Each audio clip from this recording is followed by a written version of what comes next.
وہ عورت روز اس نوجوان کو دیکھتی لیکن وہ بغیر اس کی طرف دیکھے سر جھکا کر اس کی گلی سے گزر جاتا۔ دیکھنے میں وہ کسی مدرسے کا طالب علم لگتا تھا، لیکن اتنا خوبصورت تھا کہ وہ دیکھتے ہی اسے اپنا دل دے بیٹھی اور اب چاہتی تھی کہ وہ کسی طرح اس پر نظر التفات فرمائے، لیکن وہ اپنی مستی میں مگن سر جھکائے زیر لب کچھ پڑھتا ہوا روزانہ ایک مخصوص وقت پر وہاں سے گزرتا اور کبھی آنکھ اٹھا کر بھی نہ دیکھتا۔ اس عورت کو اب ضد سی ہو گئی تھی۔ وہ حیران تھی کہ کوئی ایسا نوجوان بھی ہو سکتا ہے جو اس کی طرف نہ دیکھے، اور اسے ایسا سوچنے کا حق بھی تھا۔ وہ اپنے علاقے کی سب سے امیر اور خوبصورت عورت تھی، خوبصورت اتنی کہ جب وہ باہر نکلتی تو لوگ اسے بے اختیار دیکھنے پر مجبور ہو جاتے۔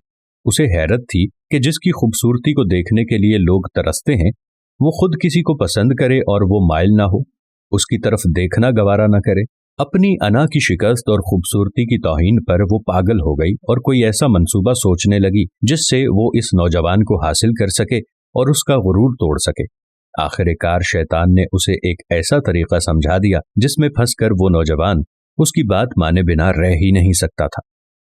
اگلے دن جب وہ نوجوان اس گلی سے گزر رہا تھا تو ایک عورت اس کے قریب آئی اور کہنے لگی، بیٹا میری مالکن تمہیں بلا رہی ہے۔ نوجوان نے کہا کہ اماں جی آپ کی مالکن کو مجھ سے کیا کام ہے؟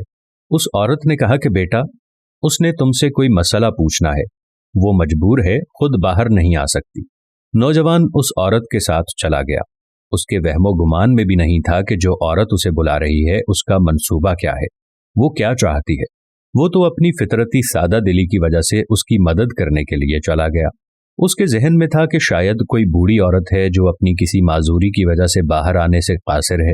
نوکرانی نے اسے ایک کمرے میں بٹھایا اور انتظار کرنے کا کہہ کر چلی گئی۔ تھوڑی دیر بعد کمرے میں وہی عورت داخل ہوئی۔ نوجوان نے بے اختیار اپنی نظریں جھکا لیں کیونکہ اندر آنے والی عورت بہت خوبصورت تھی۔ نوجوان نے پوچھا، جی بیوی آپ نے کون سا مسئلہ پوچھنا ہے؟ عورت کے چہرے پر ایک شیطانی مسکراہٹ آ گئی۔ اس نے اپنے دل کا حال کھول کر رکھ دیا اور کہا کہ میری سب سے بڑی خواہش یہ ہے کہ میں ایک دفعہ تمہیں حاصل کر لوں۔ نوجوان یہ بات سن کر کانپ گیا اور کہنے لگا کہ اللہ کی بندی، اللہ سے ڈرو، کیوں گناہ کی طرف مائل ہو رہی ہو؟ اس نے عورت کو بہت سمجھایا لیکن عورت پر تو شیطان سوار تھا۔ اس نے کہا کہ یا تو تم میری خواہش پوری کرو گے یا پھر میں شور مچاؤں گی کہ تم نے زبردستی میرے گھر میں داخل ہونے کی کوشش کی اور میری عزت پر حملہ کیا۔ نوجوان یہ بات سن کر بہت پریشان ہوا۔ اسے اپنی عزت کسی بھی طرح محفوظ نظر نہیں آ رہی تھی۔ اس کی بات مانتا تو گنہگار ہوتا اور نہ مانتا تو لوگوں کی نظروں میں برا بنتا۔ وہ علاقہ جہاں لوگ اس کی شرافت کی مثالیں دیا کرتے تھے، وہاں پر اس قسم کا الزام لگ جائے یہ اسے گوارا نہیں تھا۔ وہ عجیب مصیبت میں پھنس گیا تھا۔ دل ہی دل میں وہ اپنے اللہ کی طرف متوجہ ہوا اور اللہ سے مدد چاہی تو اس کے ذہن میں ایک ترکیب آ گئی۔ اس نے عورت سے کہا کہ ٹھیک ہے، میں تمہاری خواہش پوری کرنے کے لیے تیار ہوں، لیکن پہلے مجھے بیت الخلا جانے کی حاجت ہے۔ عورت نے اسے بیت الخلا کا بتا دیا۔ اس نوجوان نے اندر جا کر ڈھیر ساری غلاظت اپنے جسم پر مل لی اور باہر آ گیا۔